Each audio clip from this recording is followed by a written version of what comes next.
Okay, monster update. Hey, my backers, how you doing? Long time no talk. I've been waiting for the email from Kickstarter to come to tell us that the funds are being transferred, and luckily they are in the process of being transferred, which is super exciting because I can order the hardware and just get on with rolling these things out.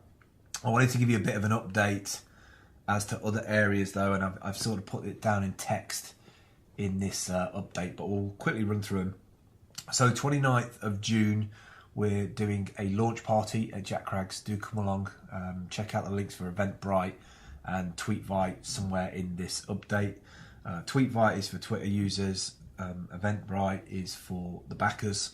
A little bit of confusion there, but I wanted to differentiate from the different groups.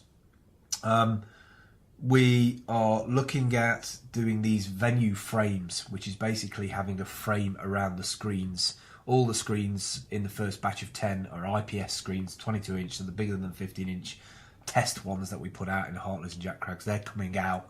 We're putting these new ones in. I just want to give props to Dan, Mac and CJ for pushing this idea of venue frames to make them more stylized for each venue. I think it makes them stand out more and it makes them more integrated into that shop, that venue, and I think that's very important to sort of draw attention to them. Also, I've been thinking very much about mobile units because there is a lot of projects and project spaces that don't have connectivity, don't have wide internet, not very secure, venues that are on the outskirts of town that have been sort of fallen into disrepair, and we have concerns about people breaking in and stealing stuff. So we don't want to put these big screens, these nice new screens on the walls with wide internet, with a Raspberry Pi, and then somebody breaks in and nicks them.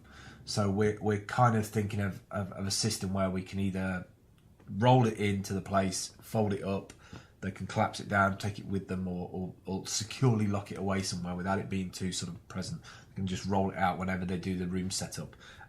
Case in point, Family Cafe hasn't got any internet connectivity up there at all.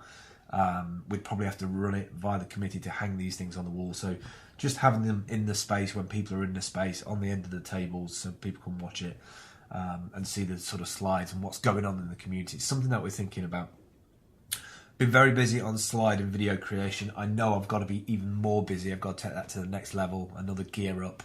I've got probably about 8 different concepts in flow right now that just need adding the additional slides to. Once we've got a base of those, I sort of change them around and use them for the different venues, especially for food and drink. They're the ones I'm sort of working on right now. We're also thinking about content grouping. We realise that this is mainly for the independents to sell their additional services and packages and deals and whatever they've got going on inside their independents, but we also want that social angle. How do you get to know all the other independents that are in that network? How can they help each other out? What does that look like?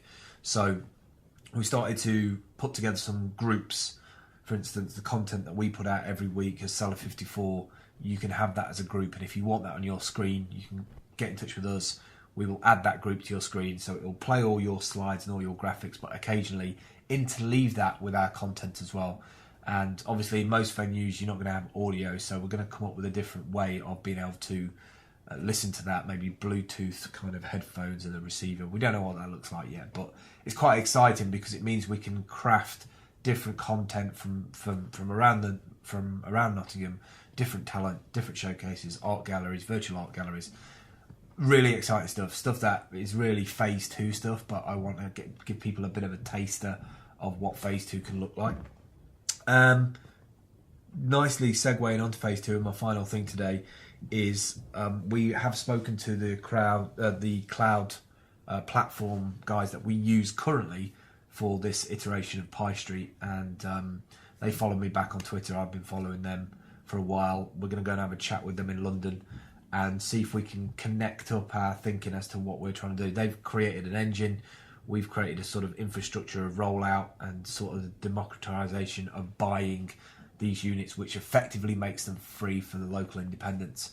And so we're going to try and marry those two flavours of ideas together and see if we can work together on it. It would be great if we can work together. I don't really want to build our own solution because that will make phase 2 a lot more expensive. So yeah, that's where we're at right now. Big monster update, really. Expect to see those screens in the next 2 weeks from this post all over Nottingham. all over the different venues will update as to which ones went to where. Homemade came back to me and said they have a no screens policy. Fair enough if they don't want screens in their venue. So we do have a slot right now for an independent store in Nottingham.